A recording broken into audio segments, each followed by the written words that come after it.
Big TV భక్తి సమాచారం WhatsApp ఛానల్లో జాయిన్ అవ్వండి. అన్ని విశేషాలు ఎప్పటికప్పుడు తెలుసుకోండి. నమస్కారం గురుగారు. నమస్కారం మా దేవిక. గురుగారు, చాలా మంది కూడా ఎన్నో ఏళ్ళ నుంచి మాకు నరదిష్టి ఉంది, దాని నుంచి బయటపడలేకపోతున్నామని, అసలు ఇంట్లో మనశ్శాంతి లేదు, ఒకరి కళ్ళు మా మీద పడుతున్నాయి, మేము ఆనందంగా లేమో అంటూ ఉంటారు. నిజంగానే నరదిష్టి అనేది అంత కఠినంగా ఉంటుందంటారా?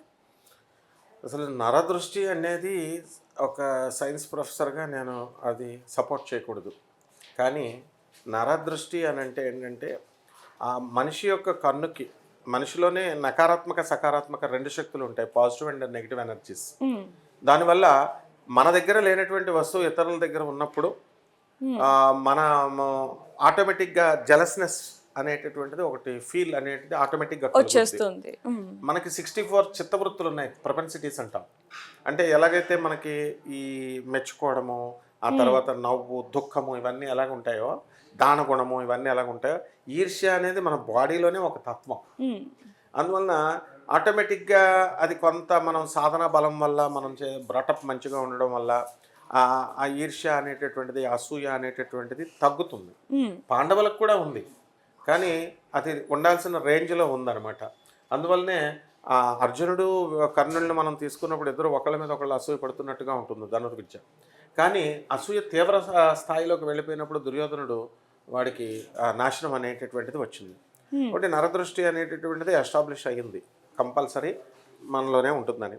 ఇప్పుడు అటువంటి పరిస్థితుల్లో ఏమవుతుందంటే, కడు పేదరికంలో మానవ సివిలైజేషన్ అంతా కూడా మనం తీసుకున్నప్పుడు పేదరికం నుంచే మనుషులు పుడతారు. అవును. ఆ తర్వాత ఎడ్యుకేషన్, ఇలాంటి సోషల్ ఫ్యాక్టర్స్ వల్ల కొంతమంది ఆ బంధువుల్లో కొంతమంది ఇంక్రీజ్ అవుతూ ఉంటారు. కొంతమంది డెవలప్ అవుతున్నప్పుడు ఈ డౌన్ స్టేజ్లో ఉన్నటువంటి అండర్ ప్రివిలేజ్డ్ స్టేజ్లో పేదరికంలో ఉన్నటువంటి వాళ్ళు అవతల వాళ్ళ మీద ఈర్షపడడం అనేటటువంటిది వస్తుంది ఆటోమేటిక్గా. సో ఆ రకంగా అందమైన లేకపోతే ధనమైన లేకపోతే కొత్త వస్త్రాలు, ఎందుకు నువ్వు ఒక బ్రదర్స్ ఒకే తల్లికి పుట్టిన చిన్న పిల్లల్ని 1 year బేబీస్ని లేకపోతే 1 year and 2 years బేబీస్ని తీసుకొని తల్లి చిన్నపిల్లాడిని దగ్గరగా తీసుకున్నప్పుడు పెద్ద పిల్ల జలస్ ఫీల్ అవుద్ది. అవును, అది బాడీలో ఉంది. అందువలన ఖచ్చితంగా నరఘోష అనేటటువంటిది ఉంటుంది.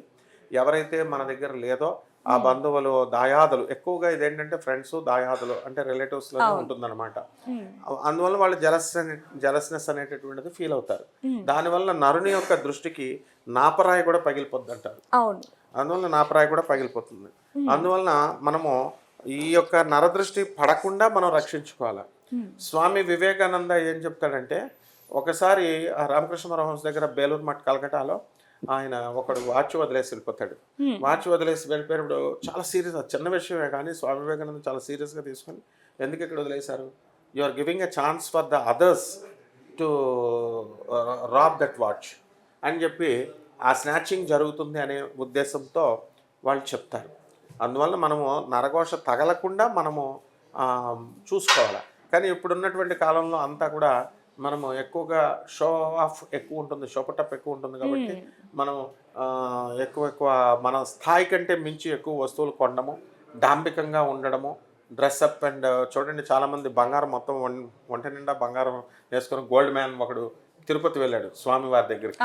ఇలాంటివన్నీ చూసి మరి నరదృష్టి అనేటటువంటిది ఉంటుంది. మనము దాన్ని ఛాన్స్ ఇవ్వకుండా మనం చూసుకోవాలి.